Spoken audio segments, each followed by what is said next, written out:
अस्सलाम वालेकुम। बड़ी बात के साथ मैं हूं आदिल शाहज़ेब। पाकिस्तान में 262 यानी तकरीबन 30% पायलट्स के लाइसेंस मशकूक होने के इंकशाफ के बाद यह मामला इंतहाई पेचीदगी इख्तियार कर चुका है। एक जानिब आलमी सतह पर इस इंकशाफ के बाद पाकिस्तान को सुबह की शर्मिंदगी और PIA को नई पाबंदियों का सामना करना पड़ रहा है, तो दूसरी जानिब अपोजिशन की जानिब से हुकूमत पर इस मामले को मिस हैंडल करने की शदीद तनकीद जारी है। गुज़श्ता रोज यूरोपीय यूनियन की एयर सेफ्टी एजेंसी ने PIA के लिए यूरोपीय ऑपरेशन जो है वो तकरीबन 6 माह के लिए मुअत्तल कर दिए थे, जिस पर पाकिस्तान की कोशिशों के बाद 3 जुलाई तक के लिए ऑपरेशन की इजाजत दे दी गई है। आज ये मामला विफाकी काबीना में भी उठाया गया, जहां ज़राए के मुताबिक विफाकी काबीना के अरकान ने इस मामले को मिस हैंडल करने पर तनकीद की और पायलट्स के लाइसेंस मनसूख करने पर कोई हतमी फैसला नहीं हो सका। काबीना की जानिब से एक नई समरी मांगी गई है ताकि यह वाज़ेह हो सके कि कितने पायलट्स के लाइसेंस जो है वो मशकूक हैं या जाली हैं। यह भी कहा गया कि यह मामला पेचीदा है, इसमें मजीद हकाइक जो है वो देखने की जरूरत है और इसीलिए एविएशन की वजारत से मजीद तफसीलात मांगी गई हैं। मैं आपको यकीन दिलाता हूं कि देखें, हमने जो भी करना है वो कानून के तहत करना है। यहाँ पे कोई विच हंटिंग नहीं हो रही है, यहाँ पे किसी के को गैर ज़रूरी तौर पे या गलत तौर पे हम नहीं करना चाहते हैं। हम पूरा ड्यू प्रोसेस फॉलो करना चाहते हैं कि उसमें कोई फिर मुस्तकबिल में हमें कोई मुश्किलात ना हो, कॉम्प्लिकेशंस ना हो। इसलिए हम बजाय इस वक्त आपको उसका एग्जैक्ट स्टेटस बताने के हम आपको ये करेंगे कि वो जब ये हम करेंगे और अनकरीब करेंगे इंशाल्लाह एक हफ्ते के अंदर मैक्सिमम कि हम उनको पूरे जो ड्यू प्रोसेस है उससे गुजर कर हम जो है तो ये फैसला करेंगे।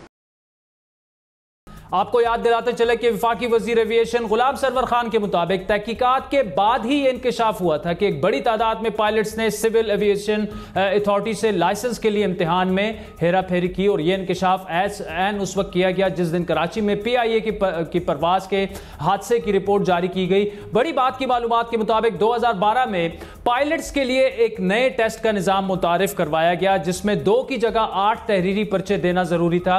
यह बात भी अहम है कि पायलट्स को अपना लाइसेंस बार बार रिन्यू करवाना होता है, जिसके लिए इम्तिहान देना लाजमी है और यही इम्तिहान इस तफ्तीश की वजह बना जो अब बैनुल अक़वामी तौर पर पाकिस्तान की एविएशन इंडस्ट्री और मुल्क के लिए एक बड़ा स्कैंडल बन चुका है। A third of pilots not actually being qualified to be flying planes. Richard, what do you make of this story and how prevalent is this elsewhere? It's not.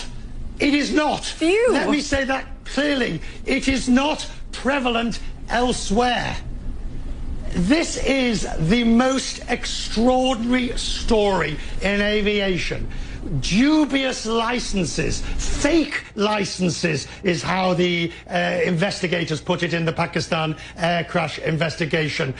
And PIA is looking to see that perhaps up to a third of its pilots did not have the correct licensing. गुज़श्ता रोज यूरोपीय union की air safety agency ने भी ना सिर्फ civil aviation authority बल्कि पाकिस्तान की हुकूमत पर भी सवालिया निशान लगाया और यहां तक कहा गया कि पाकिस्तानी रियासत मौजूदा सूरत हाल में इस काबिल नहीं कि वो पायलट्स और तैयारों की तस्दीक और निगरानी का काम बैनुल अक़वामी क़वानीन की रोशनी में कर सके और इसीलिए उन्हें अब इस बात का एतमाद नहीं कि पाकिस्तान बहैसियत PIA ऑपरेटर के काबिल है या नहीं। इंतहाई अफसोसनाक ये बात है। यहाँ ये बात भी आपको बताते चलें कि 2006 में मुल्तान में PIA के एक तैयारे को हादसा पेश आने के बाद भी यूरोपीय यूनियन की जानिब से PIA की बेशतर यूरोपीय रूट्स पर पाबंदी लगा दी गई थी।